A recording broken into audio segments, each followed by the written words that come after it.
Climate change and wildfire history. This is an update about historical wildfires in Canada and primarily the United States. The climate alarmist media constantly bombards us with scary news about how today's fires are the worst ever. Of course, all fires are dangerous, but let's see how today's fires stack up against history.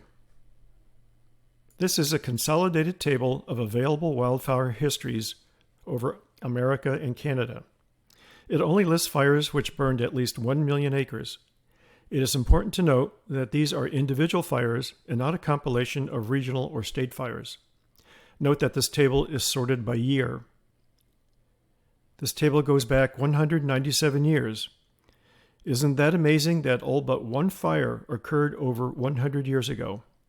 And during those record-breaking fires, the carbon dioxide levels were below 300 parts per million. So, you might say, higher carbon dioxide levels correlate with less frequent large fires. Isn't that amazing? Now let's look at annual wildfire trends. But first, let's see how our friends over at the EPA offices present this data. How about that? This data only goes back 38 years. I suspect that this might be your first indication of cherry-picking data, because we know our government has fire records going way back. I wonder what it looked like before 1980. But before doing that, let's look at what this data actually represents. It says here, this indicator tracks the frequency, extent, and severity of wildfires in the United States. That covers just about every parameter you can think of to measure wildfires. It's like ordering a Big Mac, and you have no idea what the relative portions of beef or lettuce or pickles you're getting. So let's hop into our time machine and only look at millions of acres burnt. And just like my consolidated American-Canadian wildfire list, I also created a consolidated graph of available annual wildfire data, all from U.S. government sources. They are all available online, but you have to dig for them.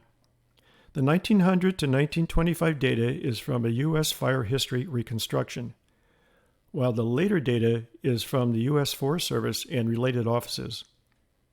So, can you see a trend? It's quite easy to see that there were many more fires where carbon dioxide levels were much lower. Isn't that interesting? It's also interesting to see where the EPA started their wildfire graph at 1983. I wonder why.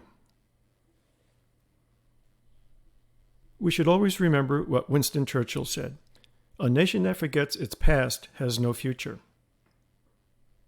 And from a climate perspective, without knowledge of climate history, claims about future climates have no basis.